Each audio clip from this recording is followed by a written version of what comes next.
Our scholars have mentioned this, and Adnan Bhai has just quoted as well that it's not possible to believe that Mirza Ghulam Qadiani was a decent human being, let alone a prophet. Now, I want people to please pay attention. Ahmadis or Qadianis, is the clergy, they use this kind of thing as an excuse. Oh, look at Adnan and Imtiaz. They are disrespecting our prophet. How can we engage with them? Hang on a second. Tehro, sabar karo.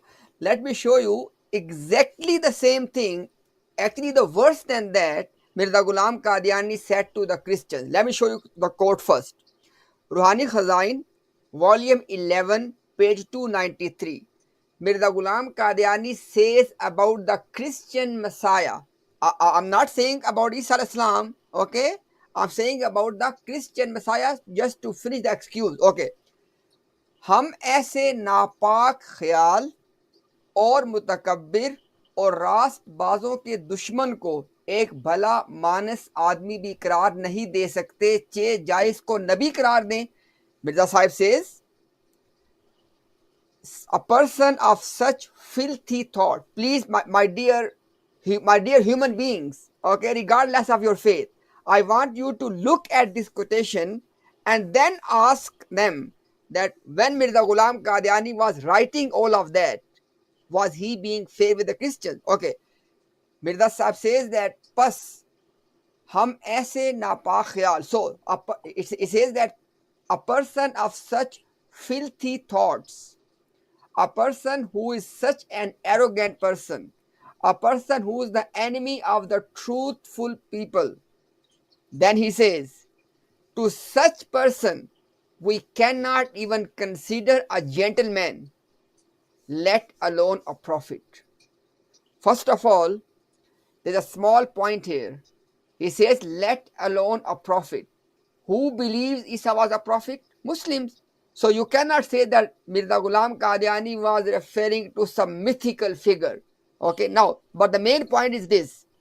Isn't it exactly the same thing Mirza Ghulam Qadiani is saying to the Christians, that I cannot consider, Nauzubillah, to Isa alayhi salam even a gentleman, let alone a prophet. Now, when Mirza Ghulam Qadiani is saying all of these things to the Christians, now you tell me that on what basis Christians should engage with Mirza Ghulam Qadiani? Because you are telling us that if somebody uses this language against the elders or the main figures of religion, we should boycott them. Now you tell me, on the same principle, is it not true that Christians should boycott Mirza Ghulam Qadiani? But on the other hand, Mirza Ghulam Qadiani was claiming to be appointed by God to break the cross. Ji Adnan bhai.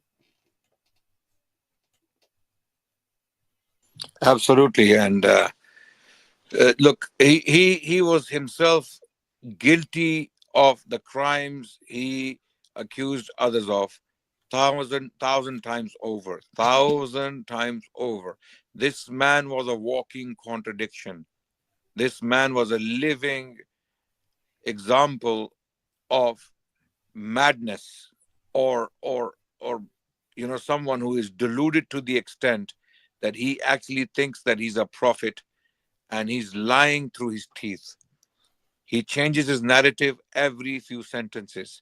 He contradicts himself in the same book few pages down the line. Okay, there are so many contradictions in his writings that they are unbelievable. In one place he wrote that हम उस पर लानत भेजते हैं जो नबूवत का दावा करे. We send curses upon the person who claims to be a prophet after Muhammad Rasulullah sallallahu alaihi wasallam. When people accused him of trying to claim prophethood, when scholars accused him of trying to claim prophethood, his response was that I send la'nat, curse upon those people who claims to be a prophet after Muhammad Rasulullah sallallahu alaihi wasallam. What does he do? In 1902, he claims to be a prophet. Directly, he says, I am Mursal, I am the last Mursal, or I am a prophet of God. Okay. So he himself has been cursed by himself. By that virtue, he cursed himself.